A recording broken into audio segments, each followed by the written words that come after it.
You know that prayer, God give us more clients. Be careful oh, because when the work starts rushing in, you start begging that same God for rest. That was me. The job started entering like Christmas order. Clients were happy, factory was busy, machines were singing, until one night I sat inside my car, literally turned off the AC and said, God, I'm tired. My tired is tired. Because what's the point of growth if peace just leaves you? Our 220 square meter factory suddenly felt like a sardine. Literally, everybody was just choking inside. We'll finish projects so fast that the delivery dates were still far. Finished chairs were just all over the place that I literally had to rent a space to put finished chairs. Because, we work with interior designers and they work on projects. So they need to finish their projects before they bring our goods in. And we have finished the project, but they haven't finished their own part. So we had to order this. We had to rent a store space. My poor skeleton guys, on the other hand, were still outside under the sun and the rain. Yes, they were under a shade, but I didn't feel like it was big enough for them.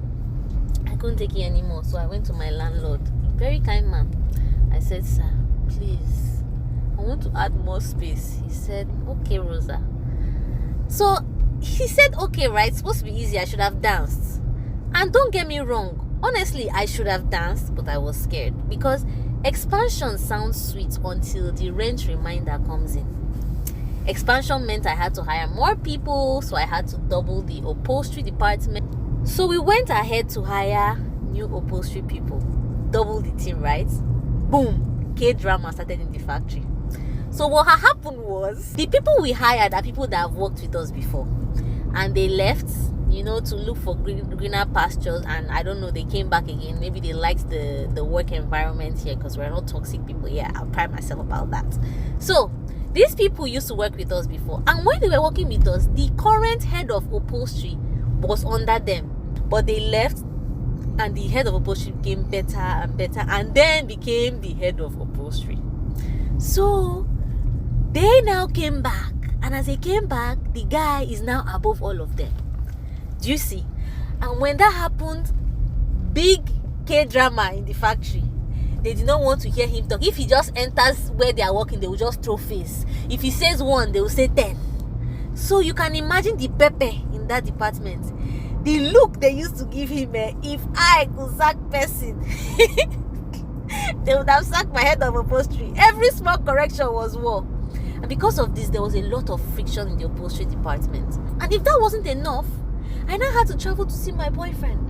2 weeks into the trip, I had seen on Slack communication that there was so much errors in the production, and production has slowed down. And because I had just gotten a new design lead before I traveled, I had only trained him for 2 weeks, so he wasn't fully prepared to lead the team.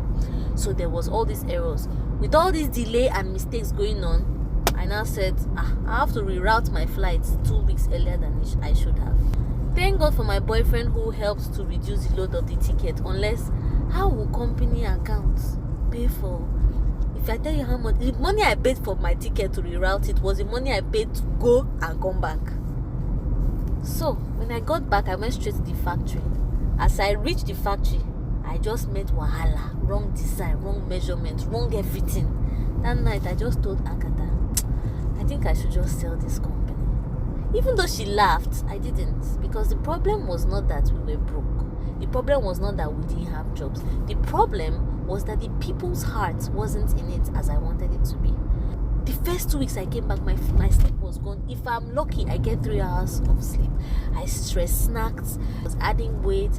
Agatha thought me not sleeping was jet lag. And yes, I told her, yeah, that's the reason why. Because how do you explain leadership insomnia? How do you explain that I'm not able to sleep because of all the stress I'm going through? Even my boyfriend noticed it. He started making memes about me. He would send things like, when your staff think you are Dangote, but really you're Dangote's neighbor's tenant. I'll laugh till tears come out of my eyes. That time laughter was my therapy, I will not lie. During that period, I listed all the loopholes, and this is what I want you guys to see as a CEO. As a CEO, when you see problems, don't just say, this problem is massive, I can't do this anymore. Yes, complain, but find the loopholes list out all the loopholes and fix the loopholes. So what we did that time was I now asked the HR to change the monthly meeting theme from what it was to treating the company as your own, because I needed to change the mindset. Because you see, the major problem is the mindset. So I needed to change the mindset. And then I also created the Karamlaza standard measurement sheet, where we have our own standard measurement, so that every time we're in a project, because I noticed that they will always change the measurement per project. So I created the measurement sheet so that every time we have a project, we will just go straight to that sheet and we'll just bring it out. It won't be an issue anymore. Something simple, like it was on a Google sheet, so it was something I could see live. And then I started working on standard timeline for production per department. So when I did all that and I changed the theme of the month, by the way, if you want the theme that we did, treating the company like your own, you want to do it for your own staffs, please just say I need the PDF and I'll send it directly to you. So when we had that meeting, we spoke in Pidgin because, I felt like I could have the meeting better in Pidgin English. We did interviews between me and the HR, and then we spoke with the staff. The vibe was like a family meeting. That meeting changed everything. The whole aura of the factory shifted. I noticed after that people started checking their work. They still made some mistakes. I still had to put in the point and say, keep treating the company like your own. But it changed a major part of my problem. That day, I knew we found something that works. It reminded me of Moses.